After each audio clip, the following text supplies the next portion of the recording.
Dear ladies and gentlemen, I sincerely hope that after you have visited our new home, this magnificent and brilliant diamond ship, you will be as enthusiastic and as proud as I am.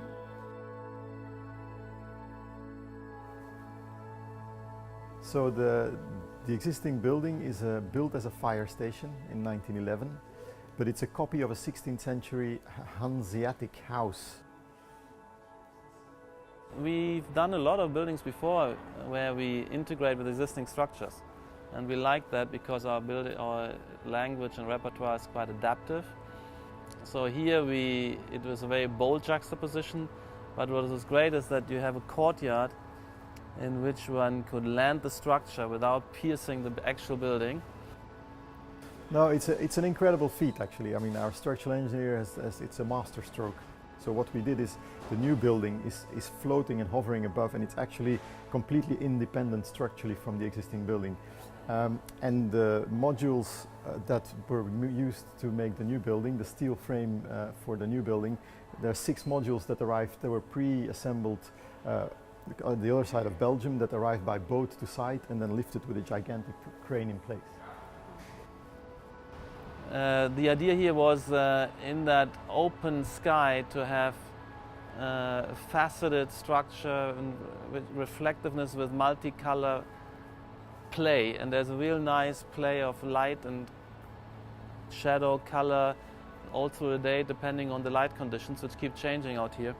And at night it transforms once again, it becomes actually white with a lot of lightness and glowing where the interior is revealed, which is also important. It's quite transparent and light structure. And there's a seamless envelope which wraps around to the underside, which is an unusual side for a building to have, is done in the same material. I think for the staff of the Port of Antwerp, it's really important that they were able to come together in one place and work in one environment. They were spread out over the city before, city and port, so that's really important. They also obviously being lifted above this existing building. It's great that they can overview their work area, if you want, the Port of Antwerp. But it's a very interesting setting. It's very luxurious in a way in terms of space. But the settings have character and recognizability. You know on which end of the building you are, you have views. In a wider context, I think it really helps putting Antwerp further on the map as well. Currently already it's used in advertising in Brussels for Belgium on trade missions, etc. So there's definitely a significance for the wider community as well.